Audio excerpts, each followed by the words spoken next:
Welcome to Black Millionaire Love Stories. Before the story sweeps you away, tell us where you're watching from in the comments. If our tales touch your heart, don't forget to like, subscribe, and share the love. Have a wonderful day. Enjoy the story. A virgin at 18, she became the obsession of the most sought-after millionaire and sparked a love. The autumn rain fell steadily over Boston's cobblestone streets, turning the early evening into a blur of golden street lights and hurrying figures hunched under umbrellas. Among them, Eliza Hart clutched her backpack closer, quickening her pace as she made her way home from her evening environmental license class at Boston University. At 18, Eliza carried herself with a quiet confidence that seemed beyond her years. Her honey-blonde highlighted braids were partially tucked into her oversized cream sweater, and her Converse sneakers splashed through puddles as she walked. The familiar scent of her daisy perfume mingled with the rain-soaked air, a comforting reminder of home. She'd chosen to attend college in Boston despite her mother Eden's initial hesitation about her only daughter moving so far from their home in Atlanta, but Eliza had always been different, thoughtful, determined, and unafraid to chart her own course. The scholarship had sealed the deal, and now, 3 months into her freshman year, she was slowly finding her rhythm in this historic city. Just 2 more blocks, she muttered to herself, adjusting her umbrella against a sudden gust of wind. That's when she heard a soft whimper coming from the narrow alley between a coffee shop and a bookstore. Eliza hesitated. Her mother's voice echoed in her head, warning her about the dangers of dark alleys in big cities, but another whimper, more desperate this time, made the decision for her. Pulling out her phone's flashlight, she cautiously approached the sound.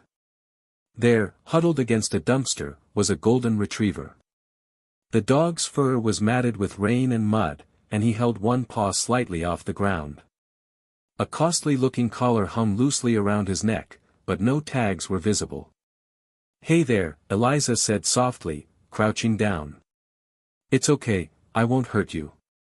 The dog's eyes, warm and brown, met hers with a mixture of fear and hope. Growing up, she'd always wanted a dog, but their apartment complex in Atlanta hadn't allowed pets. Still, she'd spent countless hours volunteering at the local shelter, learning how to approach and handle scared animals. The dog watched her warily as she slowly extended her hand, palm up. After a tense moment, he stretched his neck forward and sniffed her fingers. His tail gave a tentative wag. "That's it, good boy," Eliza murmured. "Let's get you somewhere warm and dry." She shrugged off her backpack and pulled out her water bottle and a protein bar. The dog accepted both gratefully, and after a few minutes of gentle coaxing, allowed her to check his collar. No tags, but the leather was expensive, with subtle brass hardware that spoke of quality. Making a quick decision, Eliza called her downstairs neighbor, Mrs. Rodriguez, who she knew had 2 dogs of her own. "Hi Mrs. R, it's Eliza from 3B. I found an injured dog." "Yes, I know it's getting late. Would you happen to have any spare dog food?" 10 minutes later, she was carefully helping the limping dog up the stairs to her 3rd-floor apartment. Her small studio wasn't much, just enough room for a bed, a compact desk, and a tiny kitchenette, but it was warm and dry. Mrs. Rodriguez met them at the door with a bowl of kibble and some old towels. "Oh pobrecito," the older woman clucked sympathetically. "He's beautiful. Must belong to someone with money. Look at that collar."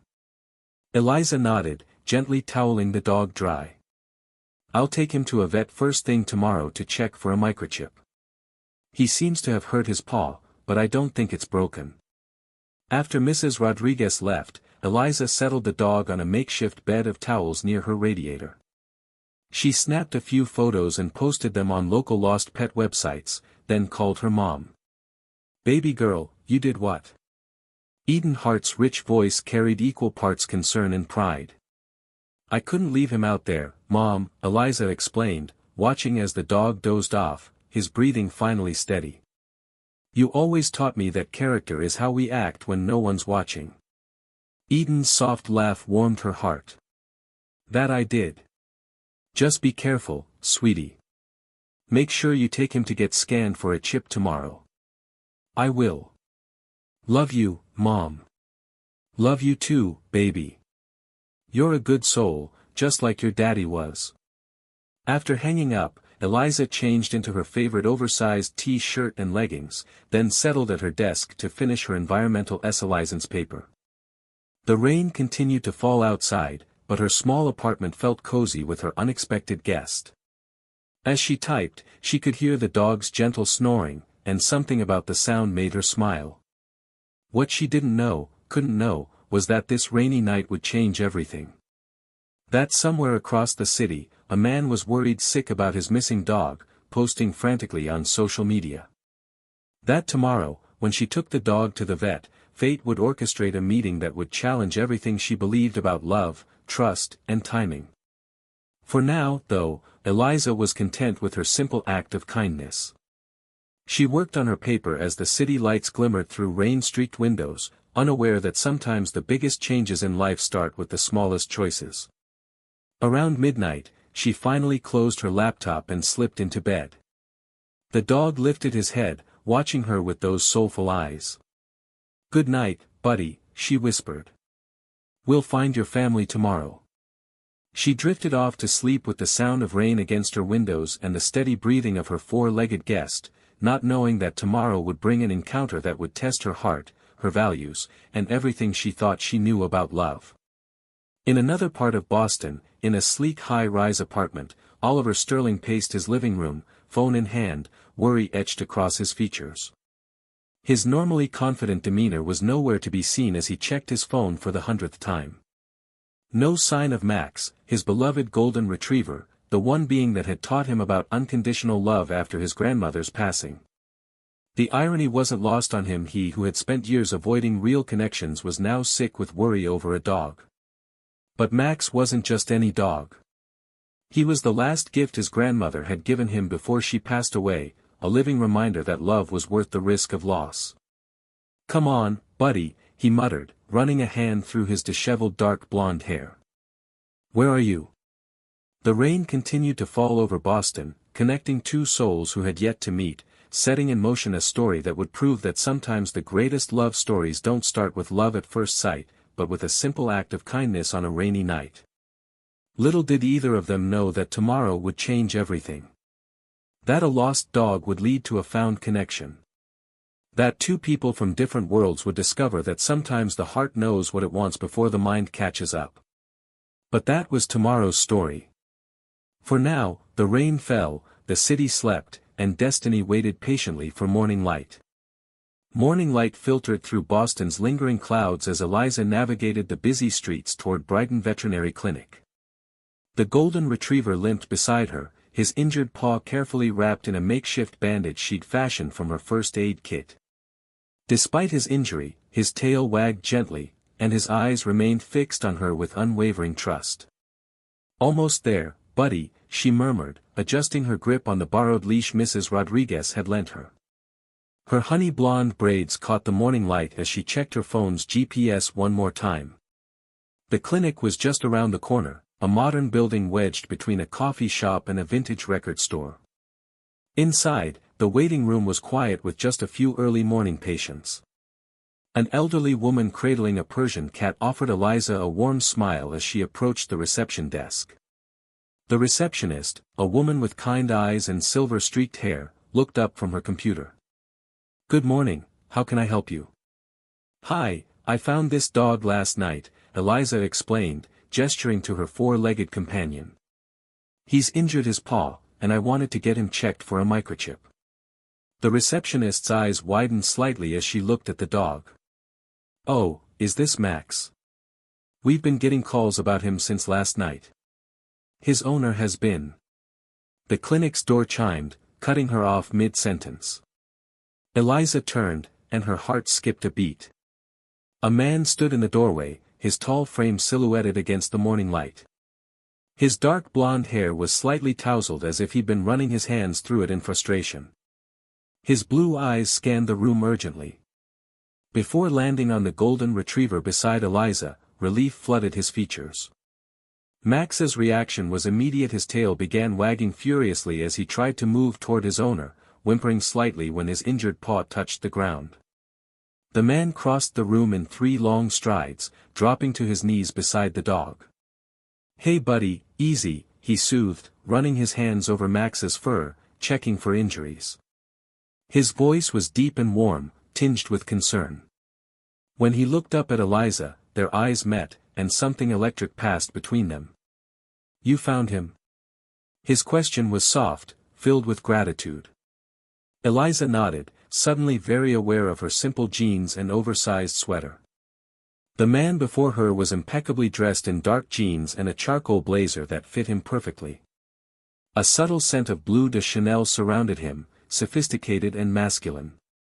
"Last night in an alley off Beacon Street," she explained. "He was hurt and scared, so I took him home. I posted his photos online, but I saw them this morning," he interrupted, standing up. At his full height, he towered over her, but there was something gentle in his expression. "I'm Oliver Sterling. Thank you for taking care of him." "Eliza Hart," she replied, trying to ignore the way her pulse quickened when he smiled. There was something magnetic about him, but also something guarded in his eyes, like he was used to keeping people at arm's length. The receptionist cleared her throat. "Mr. Sterling, Dr. Mitchell can see Max now. Would you like to come back?" Oliver nodded, then turned back to Eliza. "Would you mind coming with us? I'd like to know exactly what happened last night." In the exam room, Dr. Mitchell, a veterinarian with salt and pepper hair and gentle hands, examined Max's paw while Eliza recounted finding him. As she spoke, she couldn't help but notice how Oliver listened intently, his eyes occasionally meeting hers with an intensity that made her cheeks warm. "Just a mild sprain," Dr. Mitchell concluded. "A few days of rest and he'll be good as new. You did a good job with that temporary bandage, young lady." Eliza smiled, remembering her volunteer days at the Atlanta shelter. "I've had some experience with injured animals." "She's being modest," Mrs. Rodriguez's voice came from the doorway. She'd arrived for her own dog's appointment and couldn't resist checking in. "This girl has the kindest heart in Boston." Took this big boy in without hesitation. Oliver's expression softened as he looked at Eliza again, really seeing her this time. Beyond her natural beauty, there was a quiet strength in her bearing, an authenticity that he rarely encountered in his world of superficial connections and casual relationships. "Let me repay you somehow," he said as they left the exam room. "Dinner, maybe?" Eliza hesitated. Everything about him screamed sophisticated playboy, from his expensive clothes to his practiced charm. She'd heard enough stories from her mother about men who saw kindness as weakness, who mistook genuine care for naive vulnerability. "That's not necessary," she replied carefully. "I'm just glad Max is okay." Something flickered in Oliver's eyes, surprise, perhaps, at being politely refused. He pulled out a business card, sleek and minimalist, and offered it to her. "At least take my number," he glanced down at Max, then back at her with a hint of a smile, "in case he needs another guardian angel." Eliza accepted the card, trying to ignore the slight tingle when their fingers brushed. "Or maybe he'll need someone to remind you that a pet isn't just an accessory," she responded, surprising herself with her boldness. Oliver's eyebrows rose slightly, and for a moment, his carefully maintained facade cracked. No one usually spoke to him that directly. Women typically fell over themselves to impress him, not challenge him. "You're different," he said quietly, more to himself than to her. "I'm just honest," Eliza replied, gathering her things. The morning light streaming through the clinic's windows caught her braids, creating a halo effect that made Oliver's breath catch unexpectedly. As she turned to leave, he called after her. "Eliza." She paused, looking back over her shoulder. "Thank you." "Really?" His voice was sincere, stripped of its earlier polish. She nodded, offering a small smile before stepping out into the morning sunshine. Her heart was beating a little faster than usual, and she told herself it was just the excitement of the morning, not the way Oliver's eyes had looked when he'd called her different. Back in the clinic, Oliver watched the door long after she'd gone, Max sitting patiently beside him. For the first time in years, he felt off balance, intrigued by someone who seemed completely unimpressed by the carefully constructed image he presented to the world. "Come on, buddy," he said to Max, who looked up at him with knowing eyes. "Let's get you home." But as they walked to his car, he couldn't shake the image of Eliza's gentle hands bandaging Max's paw, or the way she'd seen right through his practiced charm. His phone felt heavy in his pocket where he'd saved her number from the lost pet posting. In her small apartment, Eliza placed Oliver's business card on her desk, telling herself she wouldn't call. She had midterms to focus on, and he clearly wasn't the type to want anything real. But as she sat down to study, her mind kept drifting back to the way his confident facade had cracked when she challenged him, revealing something vulnerable underneath. Neither of them knew it yet, but that morning at the veterinary clinic had set something in motion, something that would force them both to question everything they thought they knew about love, trust, and the masks people wear to protect their hearts. The autumn sun continued to rise over Boston, warming the rain-washed streets, while two souls who had just met began the slow dance of discovering that sometimes the most unexpected encounters can lead to the most profound connections. 3 days had passed since the veterinary clinic, and Eliza was determined to focus on her studies. Her environmental license midterm loomed ahead, and she'd successfully convinced herself that the business card tucked in her desk drawer wasn't worth thinking about. But at 11:47 p.m., as she pored over her textbooks in her favorite 24-hour coffee shop near campus, her phone buzzed. Unknown number, Max misses his guardian angel. Eliza stared at the message, her heart doing an unexpected flip. She knew exactly who it was, even without the name saved in her contacts. Her fingers hovered over the keyboard, debating whether to respond. Another message appeared. "This is Oliver Sterling, by the way. Hope it's not too late." She bit her lip, then typed, "How's his paw?" The response was immediate, "Much better, though he keeps looking at the door like he's waiting for someone." Eliza smiled despite herself, imagining the golden retriever's soulful eyes. Dogs are loyal like that, even to strangers who helped them once. Some strangers leave more of an impression than others. The subtle flirtation in his message made her pause. She'd heard enough about Oliver Sterling in the past few days. A quick Google search had revealed plenty successful businessmen, regular face at high solicity events, always with a different date on his arm. The exact type of man her mother had warned her about. "Max is lucky to have an owner who cares so much," she replied diplomatically. "Would you like to see for yourself? Coffee tomorrow?" Eliza's fingers tightened around her phone. The smart answer would be no, but before she could respond, the barista called out her name. As she got up to retrieve her drink, she noticed a familiar figure entering the cafe. Oliver stood in the doorway, his tall frame commanding attention even in casual clothes, dark jeans and a navy sweater that made his eyes look stormy. Their gazes met across the room, and surprise registered on both their faces. "Are you stalking me?" Eliza asked as he approached, trying to keep her voice light despite her racing heart. Oliver's lips curved into a slight smile. "I could ask you the same thing. This is my regular late-night spot when I can't sleep." "Mine too. Well, when I'm studying." She gestured to her textbook covered table. "Environmental license," he read the title of her open book. "You're full of surprises, Hart." "Why?" "Because I care about more than just," she caught herself before finishing the sentence. "More than just what?" His eyes held a challenge. "More than just appearances," she finished quietly. Something shifted in his expression. "You really don't pull your punches, do you? Life's too short for games." She gathered her books, needing space from the intensity of his presence. "It was nice seeing you, Oliver. Have dinner with me." The words stopped her. She turned back, studying his face. "Why?" "Because you intrigue me," he admitted. "Because you look at me and see past all the," he gestured vaguely at himself, "the stuff that usually works." "That's not a good enough reason." "Then have dinner with me because I want to know what makes someone stop in the rain to help a stranger's dog." Because I want to understand why you volunteer at shelters and study environmental license and drink coffee at midnight while other girls your age are out at clubs. His honesty caught her off guard. For a moment, the practiced charm fell away, and she glimpsed something real underneath a longing for authenticity that matched her own. "One dinner," she said finally. "But not somewhere fancy. I want real food and real conversation."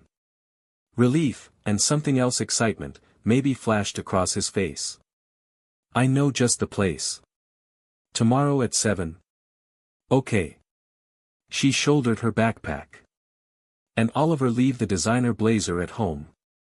His laugh followed her out into the night, rich and genuine. As she walked home, her phone buzzed again. "Oliver, you just walked out before I could get your number." Eliza smiled, adding his contact before replying, "Guess you'll have to trust that I'll show up tomorrow." In his penthouse apartment later that night, Oliver sat in his home office, unable to focus on work. Max lay at his feet, head resting on his expensive leather shoes. The dog looked up at him with knowing eyes. "Don't give me that look," Oliver muttered. "I know what I'm doing." But did he? For the first time in years, he felt off balance. Eliza wasn't impressed by his wealth, his status, or his carefully cultivated charm. She saw through it all with those honest brown eyes challenging him to be real. His phone lit up with a message from his latest casual interest, a model he'd been seeing on and off. He left it unanswered, his mind still on the way Eliza's braids had caught the coffee shop's dim lighting, how her voice carried conviction when she spoke about things that mattered to her. Across town in her small studio apartment, Eliza called her mother. "Baby girl, you're up late," Eden's warm voice came through the line. "Mom, I think I might be making a mistake." Eliza recounted the coffee shop encounter, her mother listening patiently. "You know what my grandma used to say," Eden finally spoke. "She said sometimes the biggest mistakes teach us the most important lessons. But sometimes what looks like a mistake is just life pushing us out of our comfort zone." "He's not my type, Mom. He's all surface and show and." "And yet you agreed to dinner," Eden interrupted gently. "Maybe because you see something else there too." Eliza sighed, looking out her window at the city lights. "Maybe. Just remember who you are, baby. Your heart is your compass. It won't lead you wrong." After hanging up, Eliza pulled out her sketchbook, trying to capture the conflicting emotions swirling inside her. Her simple life had been comfortable, predictable. Now it felt like she was standing on the edge of something bigger, something that could either break her heart or open it to possibilities she'd never considered. Her phone buzzed one last time. "Oliver, sweet dreams, guardian angel." She stared at the message, wondering if somewhere beneath his polished exterior and practiced lines, there was a man capable of real connection. Tomorrow's dinner would be a test, not just of him, but of her own ability to stay true to herself while opening her heart to something new. Outside, Boston's night sky cleared, revealing stars that usually remained hidden behind city lights. Two souls lay awake in different parts of the city, both wondering if they were ready for what tomorrow might bring. One protected by walls built from wealth and casual encounters, the other by principles and careful choices, neither knowing that sometimes the greatest love stories begin when we're brave enough to let those walls crack just a little. At exactly 6:58 p.m., Eliza stood outside Angelo's, a small Italian restaurant tucked away in Boston's North End. The evening air carried the scent of garlic and fresh bread, and strings of white lights twinkled overhead, crisscrossing the narrow cobblestone street. She'd chosen a simple floral dress that her mother had sent from Atlanta, paired with her trusty Converse, comfortable, authentic, and completely herself. Her phone buzzed. "Look up." Oliver was walking toward her, and true to her request, he'd left the designer blazer behind. Instead, he wore dark jeans and a simple white Henley that somehow made him look more striking than any expensive suit could. His usual confidence seemed slightly softened around the edges, more real. "You came," he said, stopping in front of her. "You sound surprised. Most people aren't this punctual." He gestured to the restaurant. How did you know about this place? Mrs. Rodriguez recommended it. She said it's where real Italians eat, not tourists or, she caught herself. Not people like me. His eyes held a hint of amusement. You can say it, Eliza. I'm a walking cliché of privilege, right? She met his gaze steadily. Are you? Before he could answer, an elderly man burst through the restaurant's door, arms wide. Ah! The beautiful girl Mrs. Rodriguez told me about. He turned to Oliver with a knowing smile. You, young man, are punching above your weight class. Uncle Angelo, I presume. Eliza laughed as the man ushered them inside. The restaurant was small but warm, with red checkered tablecloths and vintage photos covering the walls. No fancy wine list, no sommelier, just generations of family recipes and stories hanging in the air like the scent of fresh herbs. My grandmother would have loved this place, Oliver said softly as they settled into a corner booth. Something in his voice made Eliza look up from her menu. Tell me about her. He seemed surprised by the request. Most people want to know about my business ventures or social connections. I'm not most people. No, he agreed, studying her face in the candlelight. You're really not. And so, over plates of homemade pasta and glasses of house wine, Oliver Sterling began to let his carefully constructed walls slip. He told her about summers spent in his grandmother's kitchen, learning to make her secret recipe cheeseburgers, about how she'd been the only one who saw past his parents' expectations of perfection and success. She gave me Max, he said, twirling pasta around his fork. Said everyone needs at least one relationship in their life that's completely unconditional. And have you found that? Besides Max? Eliza asked, the wine making her bolder. Oliver's fingers tightened slightly around his glass. You don't waste time with easy questions, do you? Life's too short for small talk. No, he admitted finally. I haven't. It's easier to keep things casual, uncomplicated. Easier isn't always better. Their eyes met across the table, and something electric passed between them. Uncle Angelo chose that moment to appear with tiramisu, breaking the tension. On the house, he declared, for the girl who saves dogs and the boy who needs saving from himself. Oliver laughed, but there was an edge to it. Am I that transparent? Only to those who look with their hearts, not their eyes, the old man replied wisely before disappearing back into the kitchen. As they shared the dessert, Eliza told him about growing up in Atlanta, about helping her mother in the emergency room's free clinic, about learning early that real strength came from vulnerability, not power. My dad died when I was 6, she said, but Mom never let it break her. She taught me that love isn't about what you get, it's about what you're willing to give. Is that why you're different? Why you don't, he gestured vaguely.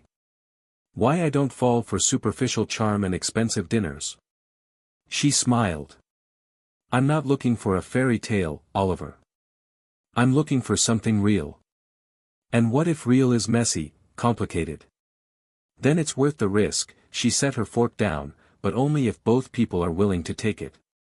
The challenge in her words hung between them.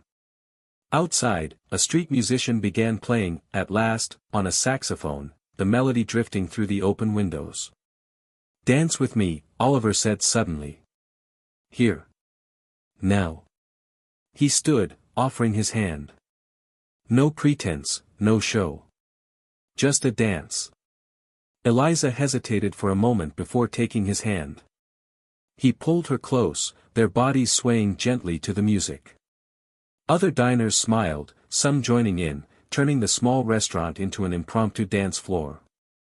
You're trembling, he whispered. Because this feels real, she admitted. Real is scary. His hand tightened slightly on her waist. I don't do scary. I don't do real. But with you. She pulled back enough to look into his eyes. But with me? With you, I want to try. Uncle Angelo watched from the kitchen doorway, nodding approvingly. Young love, he murmured to himself. Always starts with a good meal and an honest heart. Later, as they walked through the North End's winding streets, their hands brushed accidentally on purpose. Neither grabbed hold, but neither pulled away either. "Let me drive you home," Oliver offered. "I like walking," Eliza replied. "Helps me think."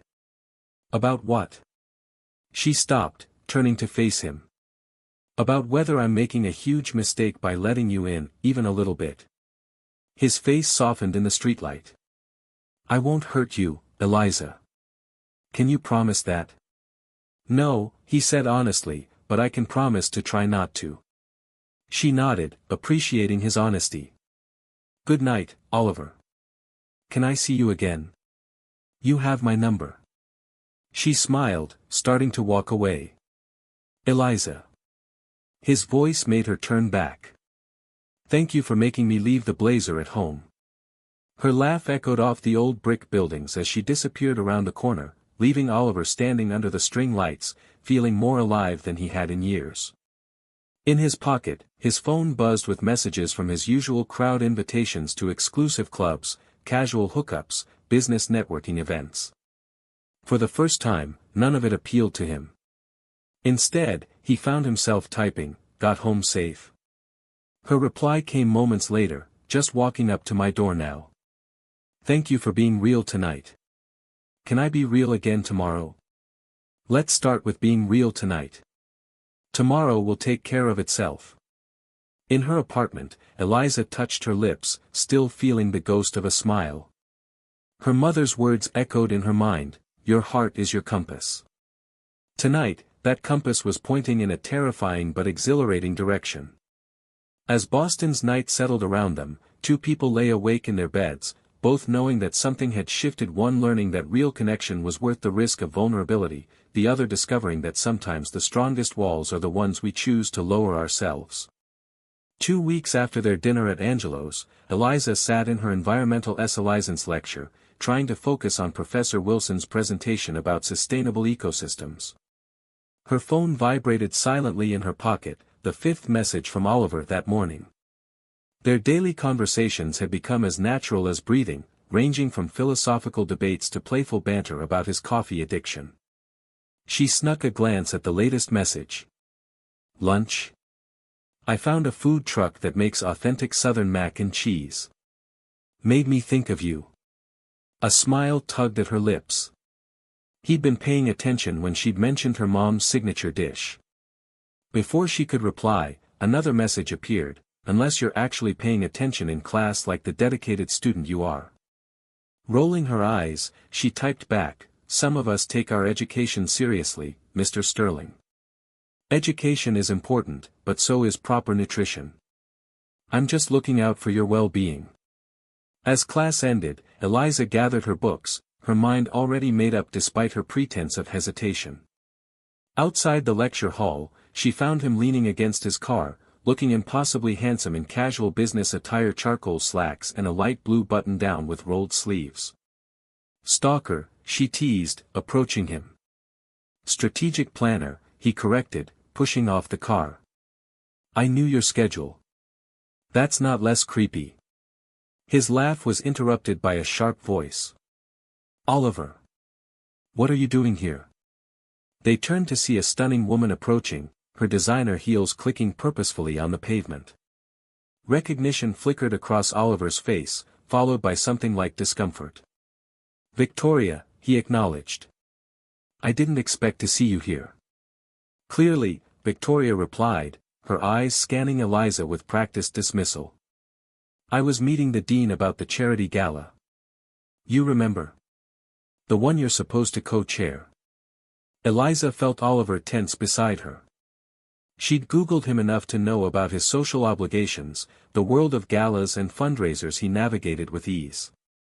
Victoria clearly belonged to that world, with her perfect blonde hair and Louboutin heels. "Right," Oliver said, his voice tight. "I haven't forgotten." "Good. We have a lot to discuss." Victoria's smile was all teeth. "Maybe over dinner? Like old times." Before Oliver could respond, Eliza stepped back. "I should go. You obviously have business to attend to." Eliza, wait. Oliver reached for her hand, but she was already moving away. It's fine. I have studying to do anyway. She walked quickly across campus, her heart pounding. She'd known about his world, his past, but seeing it up close was different. Victoria's presence had transformed him, bringing back the polished facade she'd worked so hard to see beyond. Her phone buzzed repeatedly, but she ignored it. In her apartment, she found Mrs. Rodriguez waiting with a worried expression. "Majida, are you okay? You look upset." Eliza managed to smile. "I'm fine. Just realizing some things about that handsome boy who's been making you smile lately. His world is so different from mine, Mrs. R. Maybe I was naive to think." Mrs. Rodriguez touched her cheek gently. Different worlds can make the strongest bridges if both people want to build them. Before Eliza could respond, a knock echoed through her apartment. She opened the door to find Oliver, slightly out of breath. "You ran away," he said simply. "I gave you space to handle your business." "Victoria isn't my business. Not anymore." "But that world is, Oliver," Eliza countered. "The galas, the social obligations, the expectations. That's not who I am." "With you, then who am I, Oliver?" "Because I saw how you changed when she appeared. Like you put on a mask I've been trying to help you take off." Mrs. Rodriguez quietly slipped out, but not before giving Oliver a pointed look that clearly said, "Fix this." He ran a hand through his hair, frustration evident. "You want honesty?" "Yes, that world is part of my life. Yes, I have obligations and expectations. But for the first time, I found someone who makes me want to be more than what that world expects. I won't be your escape, Oliver. I won't be your secret refuge from a life you're afraid to change. Is that what you think this is?" He stepped closer, his eyes intense. "You're not my escape, Eliza. You're my wake-up call." She crossed her arms, protecting her heart. "Prove it. Come to the gala." The request surprised her. "Be what?" "Not as my date.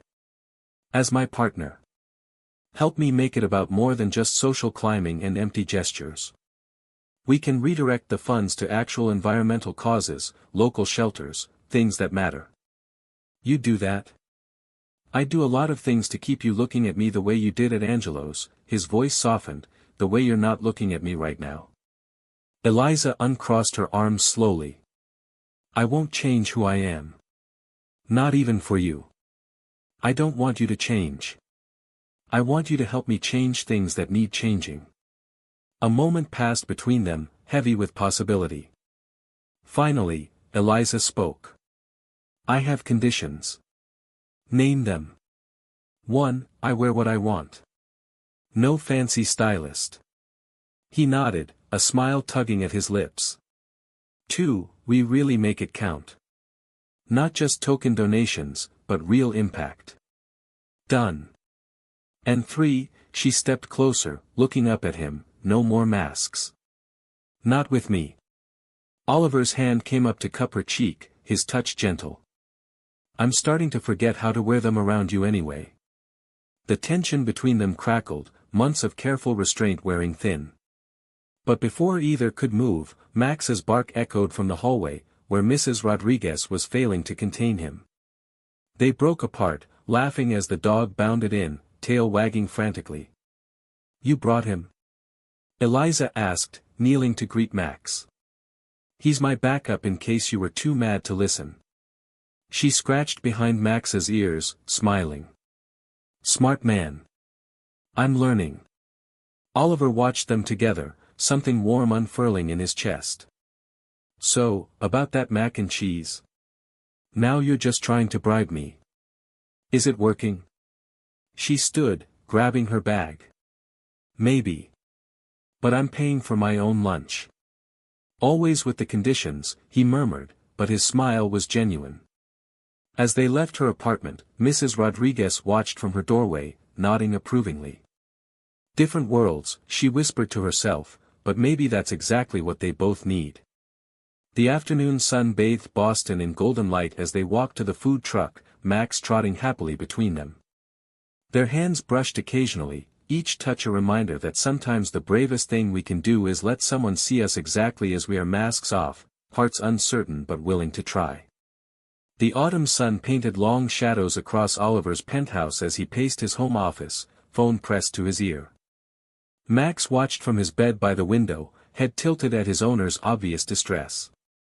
"Mother, I understand your concerns, but," he pinched the bridge of his nose. "No, I haven't lost my mind. I'm actually thinking clearly for the first time." The voice on the other end grew sharper. "Darling, Victoria called me. She's worried about you. This dalliance with a college student, it's beneath you." "Her name is Eliza," Oliver's voice hardened, "and she's not a dalliance. She's a child playing in an adult world. The gala committee is in uproar over your proposed changes. Environmental causes. Animal shelters. This isn't what the sterling name stands for. Maybe it should be." He stopped pacing, looking out over the Boston skyline. "Maybe it's time for change. Don't throw away everything we've built for some girl with idealistic notions. Goodbye, Mother." He ended the call, dropping into his leather chair with a heavy sigh. His phone buzzed with a text from Eliza, "Just finished my meeting with the shelter directors. They're excited about the partnership opportunity. Still on for dinner?" Looking at her message, a smile replaced his frown. Before he could reply, his office door opened. James Sterling, his father, stood there in an impeccable suit, face set in stern lines. "Your mother called." "Of course she did." Oliver stood. "Dad, I'm not changing my mind. Son, I've indulged your rebellious phases before, but this is different. The gala isn't just a party. It's about connections, influence, power. Maybe that's the problem." Oliver met his father's gaze. "When was the last time we used that influence for something that actually mattered? We've built an empire built on what? Empty networking and superficial relationships." He ran a hand through his hair. "Eliza showed me something different. Something real.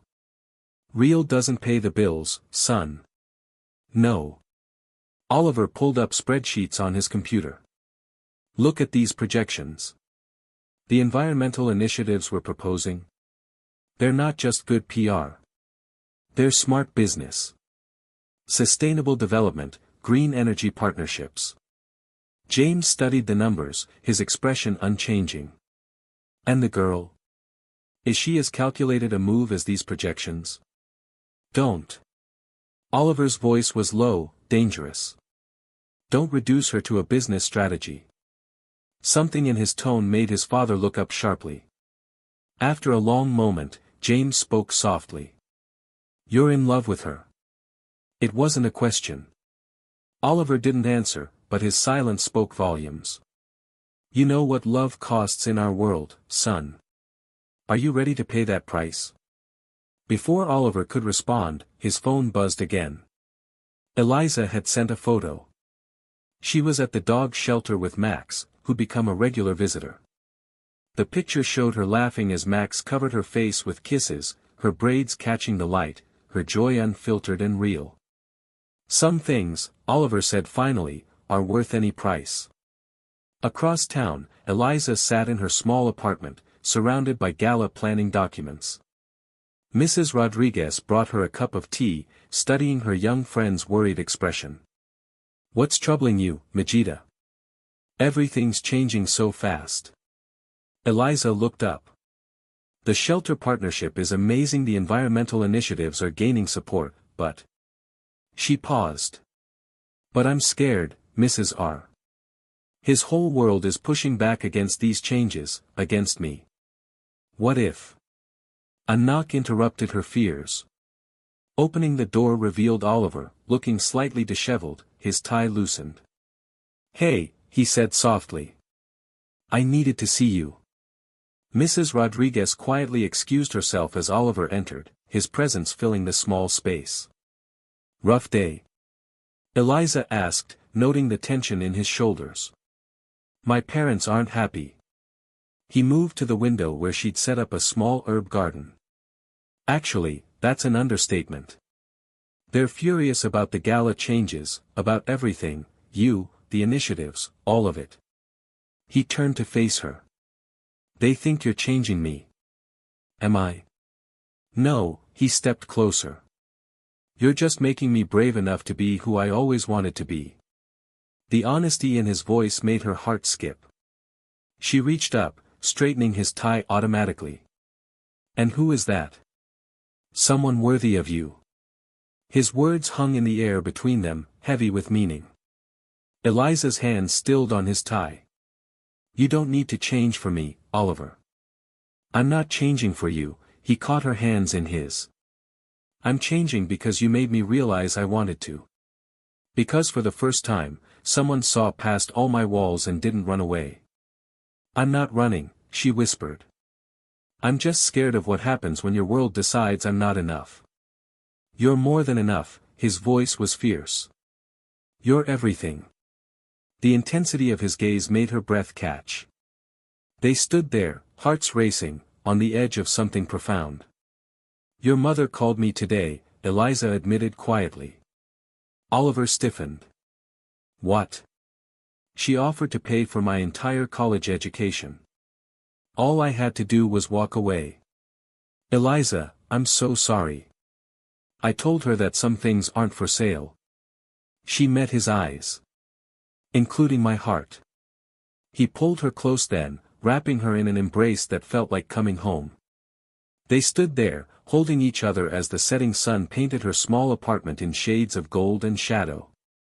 "Stay for dinner?" she asked against his chest. "What are we having?" "Mac and cheese. Your grandmother's recipe." She pulled back to see his surprised expression. "Mrs. Rodriguez got it from Max's vet. Apparently, your grandmother was a patient there too. She used to share her recipes." Oliver laughed, the sound full of wonder. "See, this is why he caught himself, but his eyes said what his voice didn't." "Why you what?" Eliza's heart thundered. Instead of answering, he kissed her forehead softly. "Let's make dinner. I want to see if we can do my grandmother's recipe justice." As they moved around her tiny kitchen, their movements in perfect sync, both knew that something fundamental had shifted. Love wasn't just a possibility anymore, it was a reality they were both choosing, despite the costs, despite the fears. Outside, Boston's evening lights began to twinkle, a reminder that sometimes the most beautiful things happen when day meets night, when different worlds collide, and when two people are brave enough to choose love over expectations. The mac and cheese turned out perfectly, just like his grandmother used to make.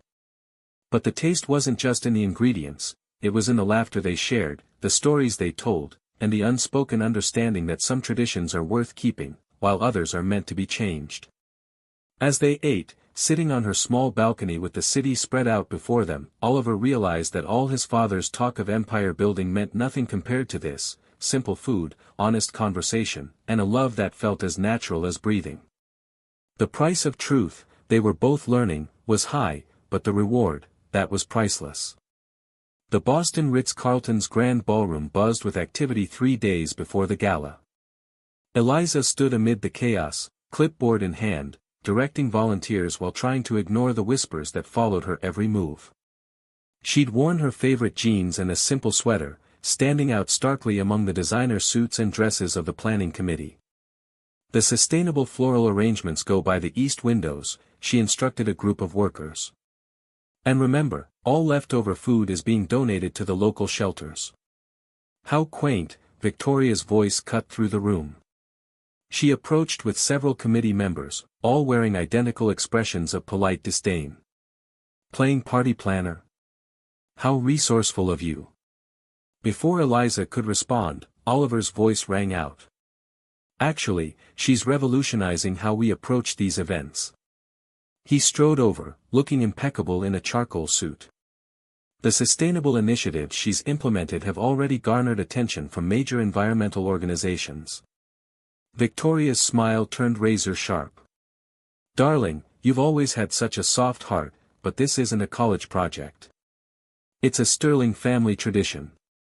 Traditions can change, Oliver replied firmly, placing a hand on Eliza's lower back. Can they? Victoria raised a perfectly shaped eyebrow. Your mother mentioned the board meeting this morning. Did you tell your little activist about that? Eliza felt Oliver tense beside her. What board meeting? It's nothing, he said quickly. Just routine business. Nothing? Victoria laughed. Oh darling, your father giving you an ultimatum about your position in the company is hardly nothing. The clipboard nearly slipped from Eliza's grasp. What ultimatum? I was going to tell you, Oliver started, but Victoria interrupted. The board isn't pleased with his recent changes in direction. They're questioning his judgment, and his father made it clear, either he maintains the sterling legacy as it's meant to be, or he loses his position. Simple business, really.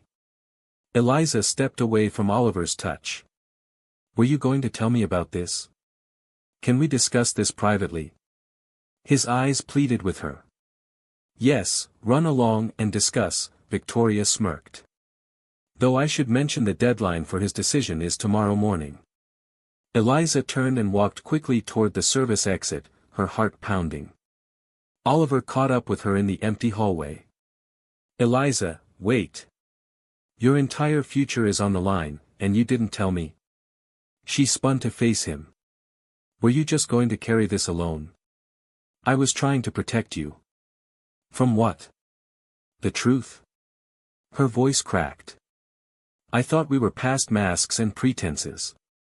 This isn't about masks, he ran a hand through his hair in frustration. This is about not wanting you to carry the weight of this decision. Because you've already made it.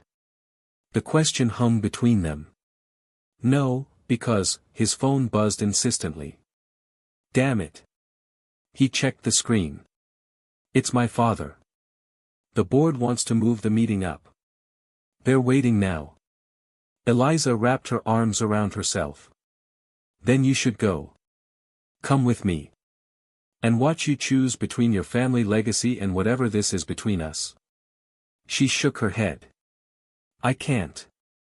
Eliza, please. Go to your meeting, Oliver. She stepped back. Some decisions we have to make alone. He reached for her, but she turned away, pushing through the service door into the back alley.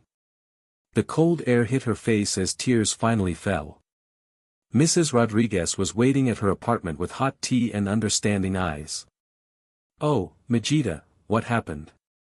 I was naive, Eliza whispered, curling up on her small couch. Thinking love could bridge different worlds.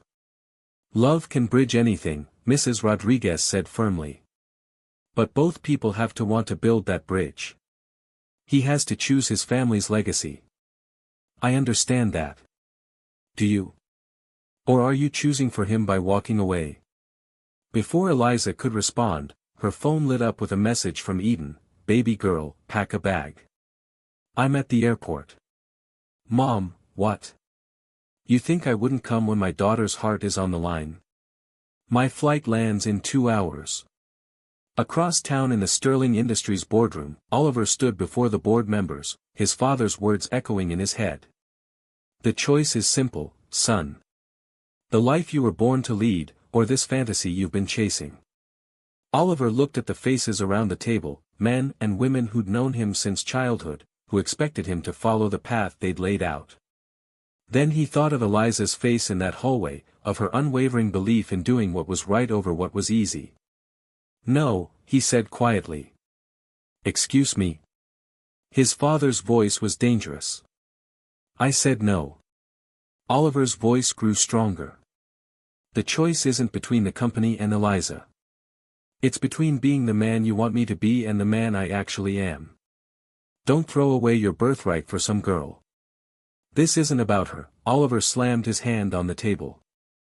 This is about me finally understanding what my grandmother tried to teach me. About realizing that a legacy isn't just what we inherit, it's what we choose to build. He pulled out his phone, bringing up the projections he'd prepared. These initiatives we're implementing, they're not just good PR. They're the future: sustainable business practices, community engagement, ethical investment. These aren't radical ideas, they're smart business. The board hasn't seen the full picture, interrupted his father. But they will. Because I'm not choosing between the company and my heart. I'm choosing to lead this company into a future I actually believe in. He turned to leave, then paused. And father, Eliza isn't some girl. She's the woman who reminded me that doing the right thing isn't a weakness. It's the greatest strength we have. As he drove through Boston's rain-slicked streets, his heart pounding with the weight of what he'd just done, his phone buzzed with a message from Mrs. Rodriguez. She's at the airport. Terminal C, don't let fear win, Mijito. Oliver looked at his reflection in the rearview mirror. For the first time in years, he recognized himself completely: no masks, no pretenses, just a man finally brave enough to fight for what he believed in and who he loved. He made a sharp U-turn, heading toward Logan Airport. Sometimes, he realized, the hardest choices are the ones that lead us exactly where we need to be. Terminal C at Logan Airport hummed with the usual chaos of arriving flights and emotional reunions. Eliza stood at the arrivals gate, watching as passengers streamed through the doors. Her heart leaped when she spotted her mother's familiar face in the crowd. Eden's heart moved with the same grace she'd always had, pulling her daughter into a fierce embrace. "Let me look at you," she said, holding Eliza at arm's length. "Your eyes are just like your daddy's when his heart was hurting." "I'm okay, Mom," Eliza tried to smile, but her voice wavered. "Baby girl, you've never been good at lying." Eden squeezed her hand. "Now tell me everything." They found a quiet corner in the airport coffee shop, and Eliza poured out the whole story: the gala preparations, Victoria's revelation, the impossible choice facing Oliver. "So you ran," Eden observed, stirring her coffee. "So I gave him space to make his decision." "No, baby. You made it for him." Eden's voice was gentle but firm. "Just like I almost did with your father." Eliza looked up sharply. "What? Did I ever tell you about the time I almost left your father?" When Eliza shook her head, Eden continued. "It was before you were born. He'd just started his residency, and I was scared of loving someone whose world was so different from mine, scared of not being enough." "What happened?" "He found me at the bus station. Said something I'll never forget: love isn't about being enough. It's about being willing to grow together." Eden reached across the table. "Your daddy taught me that sometimes the bravest thing we can do is stay and fight for love, even when we're scared." Before Eliza could respond, a commotion near the coffee shop entrance drew their attention. Oliver stood there, slightly out of breath, his usual polished appearance somewhat disheveled. His eyes locked with Eliza's across the space. "I'll give you two a moment," Eden said, standing. As she passed Oliver, she paused. "She's got her daddy's heart, strong, but sometimes needs reminding it's okay to be vulnerable." Oliver nodded gratefully as Eden walked away. He approached Eliza's table slowly, as if afraid she might flee again. "How did you know I was here?" "Mrs. Rodriguez," he admitted. "She's quite the matchmaker." "The board meeting is over," he sat down across from her. "I told them I'm not choosing." Eliza's heart clenched. "Oh. What do you mean?" "I mean I'm not choosing between the company and you. I'm choosing to be the man who can have both, who can lead the company into a better future while being with the woman who showed him what that future could look like." "Oliver. Let me finish." He reached for her hands across the table. "All my life, I've lived by other people's definitions of success. But you made me question everything. Not because you tried to change me, but because you believed I could be more than what everyone expected." "What did the board say?" A small smile played at his lips. "They split. But I presented the projections for our sustainable initiatives. Turns out doing the right thing can also be good business. Who knew? And your father? Is furious. Oliver squeezed her hands. But for the first time in my life, I'm not afraid of his disapproval. Because I finally understand what my grandmother tried to teach me, that true strength isn't in maintaining walls. It's in having the courage to let them down. The airport announcer's voice echoed overhead, announcing departures and arrivals, lives in transit. Eliza looked down at their joined hands. I was going to leave, she admitted quietly. Not because I don't love you, but because I thought I was standing in the way of your destiny. You are my destiny. The words came out with such certainty that she looked up, startled. Not in some fairy tale way, but in the realest way possible. You're the person who makes me want to be better, who challenges me to live authentically. It won't be easy, she warned. Your world. Our world, he corrected. Because I'm not asking you to join my world or leave yours. I'm asking if we can build something new together. From across the terminal, Eden watched the scene unfold. She saw the moment her daughter's resolve cracked, saw the way Oliver pulled Eliza into his arms, holding her like she was the most precious thing in the world. They remind me of us, she whispered to the memory of her late husband. Just as stubborn. Just as real. The coffee shop barista had to clear her throat twice before the couple noticed her. They broke apart, laughing softly, their faces glowing with the kind of joy that comes after storm clouds clear. Come home with me, Eliza said suddenly. To Atlanta. For Thanksgiving. Meet my family. See where I come from. What happened to taking things slow? Oliver teased, but his eyes were serious. Maybe sometimes slow isn't about time. Maybe it's about being sure. She touched his face gently. And I'm sure about you. Eden chose that moment to return, her smile knowing. I take it I won't need that extra ticket back to Atlanta. Actually, Mom, Eliza looked at Oliver, who nodded, we might need one more. As they left the airport together, the afternoon sun broke through Boston's clouds, casting long shadows across the terminal floor. Mrs. Rodriguez was waiting outside with Max, who greeted them with enthusiastic barks. Took you long enough, she said, handing Oliver the leash. Love isn't complicated, Majito. People make it complicated. Looking at Eliza's radiant smile as she knelt to hug Max, Oliver understood finally what his grandmother had tried to tell him all those years ago. Love wasn't about grand gestures or perfect timing. It was about choosing each other every day, through all the storms and sunshine. Ready to go home, he asked Eliza. Which home, she teased. Your penthouse or my tiny apartment? Wherever you are, he said simply. That's home now. Eden watched them walk away, hand in hand, with Max trotting happily beside them. Look at your baby girl, she whispered to the heavens. She found someone who loves like you did, with his whole heart. No reservations. Boston's skyline glittered in the distance, a reminder that sometimes the greatest love stories aren't about worlds colliding, but about hearts finding their way home to each other, no matter what stands in their way.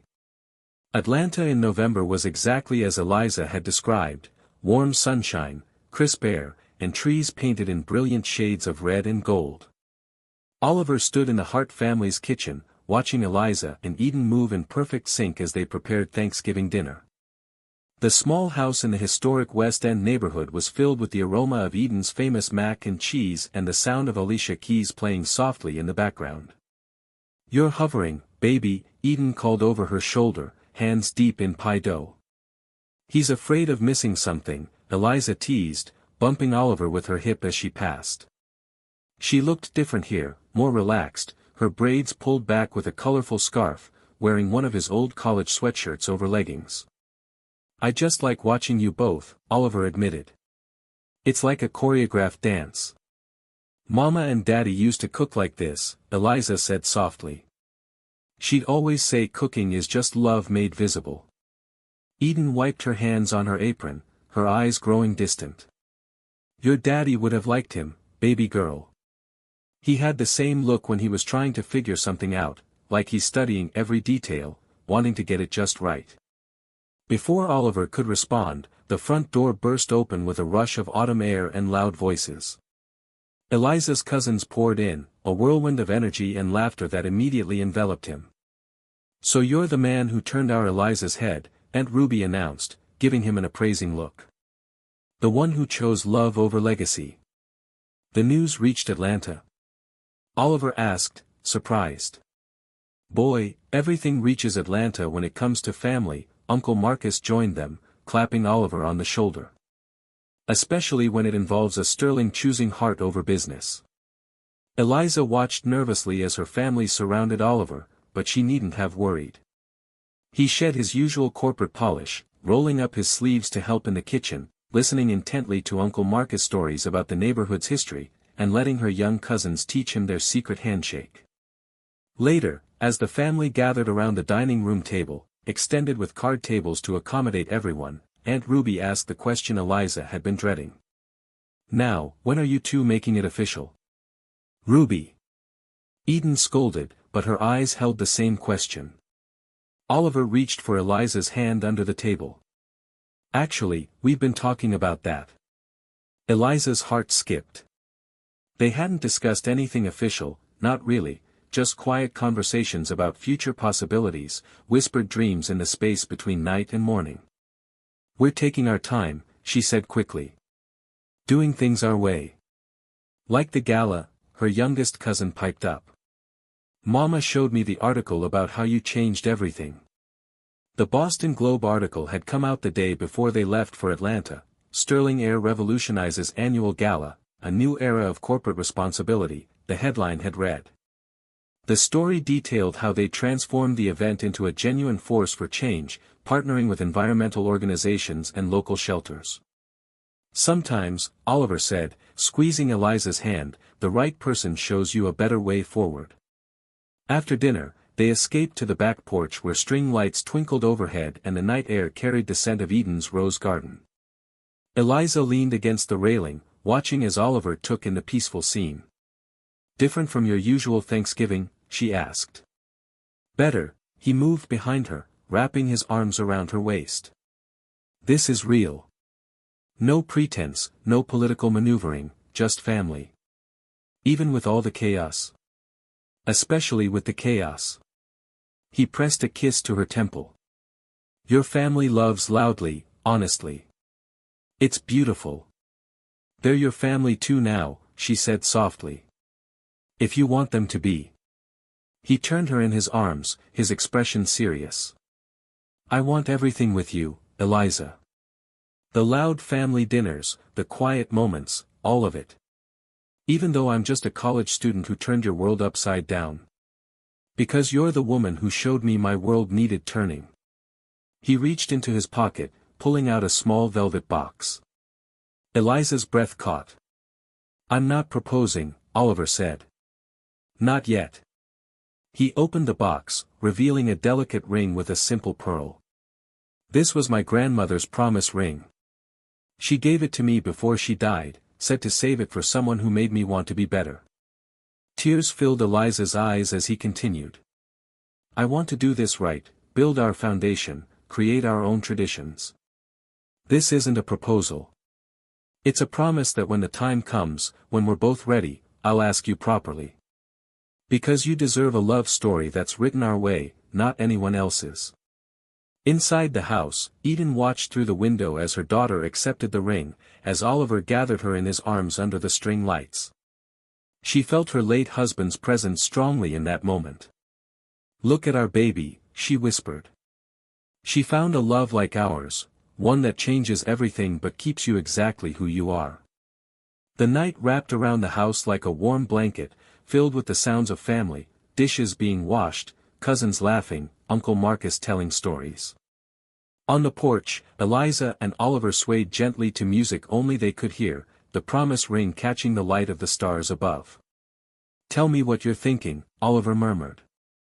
"I'm thinking about the night I found Max," Eliza replied. "How sometimes the biggest changes in life start with the smallest choices. Like helping a lost dog. Like being brave enough to let someone see the real you. He lifted her hand, kissing the pearl that now rested on her finger. Thank you for seeing me. The real me. Thank you for being worth seeing. Inside, Eden started playing the piano, an old soul song that had been hers and Eliza's father's favorite. The music drifted out to the porch, carrying with it the weight of legacy, the promise of future days, and the simple truth that sometimes love is less about grand gestures and more about quiet moments of choosing each other again and again. Dance with me? Oliver asked, echoing their first real date at Angelo's. Eliza smiled, remembering that night. No pretense. No pretense. Just us. And so they danced, their shadows merging with the night while Atlanta's stars twinkled overhead, and the promise of tomorrow stretched out before them like an unwritten story waiting to be told in their own words, their own way, their own time. Spring painted Boston in shades of new beginnings. Cherry blossoms lined the paths where Eliza and Max took their morning walks, their routine now as natural as breathing. 1 year had passed since that rainy night when she'd found a scared dog in an alley. 1 year that had changed everything. The morning sun streamed through the windows of their brownstone apartment, a perfect compromise between Oliver's desire for luxury and Eliza's need for homey comfort. She sat at their kitchen island, surrounded by final project papers and environmental impact reports while Oliver made breakfast. The shelter expansion plans came through, he announced, sliding a plate of fresh fruit beside her laptop. The board unanimously approved the funding. Eliza looked up, her eyes bright. Really? Even your father? Especially my father. Oliver's smile held a hint of pride. Turns out our sustainable initiatives increased company value by 30% this year. He actually said, and I quote, "Sometimes the young ones see the future clearer than we do." She rose to wrap her arms around him, breathing in the familiar scent of his Bleu de Chanel mixing with coffee and morning air. I'm proud of you. Of us, he corrected, kissing her forehead. Max barked from his bed by the window, making them both laugh. And you, Oliver acknowledged. The best matchmaker a man could ask for. Their moment was interrupted by a knock. Mrs. Rodriguez bustled in carrying a tray of her famous empanadas. Big day, she announced. My 2 favorite lovebirds ready to change the world again. Today marked the official launch of the Hart Sterling Foundation, their joint venture combining environmental conservation with community development. The project had been Oliver's surprise for Eliza's graduation, a way to merge their worlds permanently. Almost ready, Eliza replied, gathering her papers. Just finishing my speech. Mijita, Mrs. Rodriguez touched her cheek, you don't need a speech. Just speak from your heart, like you did that night in the rain. The launch event was being held at Angelo's, transforming the small restaurant into a gathering space for both worlds, corporate executives mingling with shelter volunteers, environmental activists chatting with board members. Uncle Angelo had insisted on hosting, saying real change happens over real food, not fancy finger sandwiches. As they drove to the restaurant, Eliza's hand found Oliver's, her grandmother's pearl ring catching the light. Nervous? He asked. No, she smiled. For the first time, everything feels exactly right. The restaurant was packed when they arrived. Victoria was there, surprisingly, her usual sharp edges softened by genuine interest in their work. Oliver's parents stood talking with Eden, who had flown in for the event. Even James Sterling looked different, less rigid, more open to the possibility of change. Your father would be so proud, Eden whispered as she hugged Eliza. You didn't just follow your heart. You helped others find theirs too. Uncle Angelo clinked his glass for attention, and the room fell silent. Eliza stepped up to speak, but Oliver touched her arm. Wait, he said softly. There's something I need to say first. He turned to face the crowd, his hand finding hers. A year ago, I thought I knew what success looked like. I had the right clothes, the right connections, the right facade. Then one night, a young woman found my dog in the rain, and she didn't just save him, she saved me. His voice carried through the hushed room. Eliza taught me that real strength isn't in maintaining walls, but in having the courage to let them down. That true legacy isn't what we inherit, but what we choose to build. He turned to face her fully now, and Eliza's heart stopped as he reached into his pocket. You told me once that you weren't looking for a fairy tale, he continued, dropping to one knee. You were looking for something real. So this isn't a fairy tale proposal. This is me asking the most real person I know to build a life with me. The ring he held wasn't a traditional diamond. Instead, it was a delicate band of recycled gold set with small sapphires the color of rain-washed skies. Eliza Hart, his voice softened to just for her, though the whole room held its breath, will you marry me? Not because it's expected or traditional, but because together we can make the world a little bit better, a little bit kinder, a little bit more real. Through tears, Eliza saw her mother's radiant smile, Mrs. Rodriguez's knowing nod, and Max's tail wagging furiously. But mostly, she saw the man before her, no masks, no pretenses, just pure love and truth. Yes, she whispered, then louder, yes. The room erupted in cheers as he slipped the ring beside her grandmother's pearl. Uncle Angelo broke out the special wine he'd been saving, and somewhere in the celebration, Victoria was heard saying, maybe I was wrong about what makes a perfect match. Later that night, they stood on their balcony, watching Boston's lights twinkle.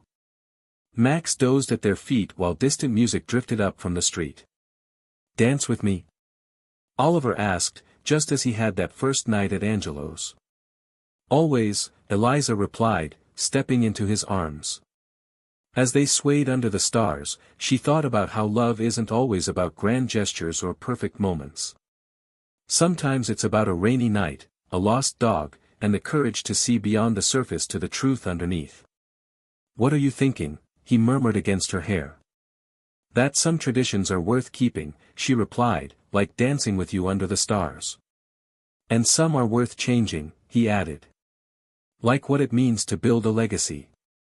From her apartment window, Mrs. Rodriguez watched them dance, remembering her own words from a year ago, different worlds can make the strongest bridges if both people want to build them. And they had built something remarkable, not just a bridge between their worlds, but a whole new world of their own. One where love wasn't about changing who you are, but becoming more truly yourself together. The spring night wrapped around them like a promise fulfilled, while the city below hummed with possibilities.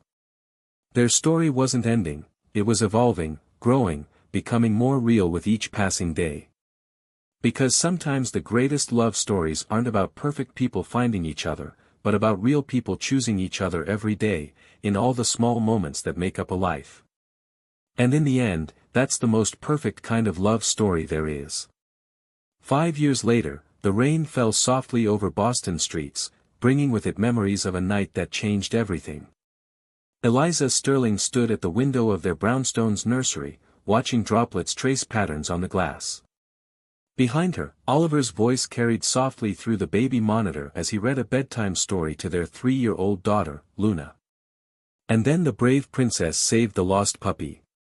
Eliza smiled, remembering how Luna had insisted on hearing Mommy and Daddy's story every night this week. Of course, the toddler-friendly version focused more on the dog rescue than the complex journey that followed, but the essence remained the same. Sometimes love finds us in the most unexpected moments. Max, now graying around the muzzle but still devoted as ever, lay protectively by Luna's bed. These days, he split his time between guarding his little human sister and helping Eliza assess new shelter dogs, a job he took very seriously. The Hart Sterling Foundation had grown beyond their wildest dreams, spawning a network of environmental initiatives and community programs across the country. But their greatest pride was the scholarship program helping young dreamers bridge different worlds, just as they had. She's finally asleep, Oliver whispered, wrapping his arms around Eliza from behind. His reflection in the window showed the same love she'd seen that night at Angelo's, only deeper, richer with time and shared experiences. Your father called earlier, she said, leaning back against him. The latest green energy project is exceeding expectations. He actually said, my brilliant daughter-in-law was right again, didn't he? Maybe. She turned in his arms, smiling. Ready for tomorrow? Tomorrow would mark the grand opening of their latest project, a state-of-the-art veterinary hospital and shelter complex built on the very spot where Eliza had found Max all those years ago. Mrs. Rodriguez would cut the ribbon, insisting she'd earned the right as their original matchmaker. Speaking of tomorrow, Oliver said, Mom asked if Luna can stay with them after the ceremony. Something about a surprise. Eden's in on it too, isn't she? They've been whispering all week. Can a man plan an anniversary surprise without everyone knowing? Not in this family, she laughed. Not anymore. Their family had grown in beautiful ways, Eden and James Sterling hosting Sunday dinners together, Uncle Angelo teaching Luna to make pasta, Mrs. Rodriguez spoiling them all with her empanadas. Different worlds had not just merged but flourished, creating something entirely new and wonderful. The rain continued its gentle symphony as they stood together, watching Boston's lights shimmer through the mist. Some things hadn't changed. Eliza still wore Daisy perfume, Oliver still made his grandmother's cheeseburgers, and they still danced in their kitchen late at night. But other things had grown deeper, stronger. Their love had weathered board meetings and midnight feedings, charity galas and quiet Sunday mornings. It had transformed from a spark of possibility into a steady flame, warming everyone around them. Dance with me, Oliver whispered, just as he had so many times before. And there in the soft glow of their sleeping daughter's nightlight, with Max watching contentedly and rain tapping gentle rhythms outside, they swayed together. Two souls who had dared to build bridges, change traditions, and choose love in all its real, messy, beautiful glory. Because sometimes the greatest love stories don't end with, happily ever after. They simply keep beginning, every single day.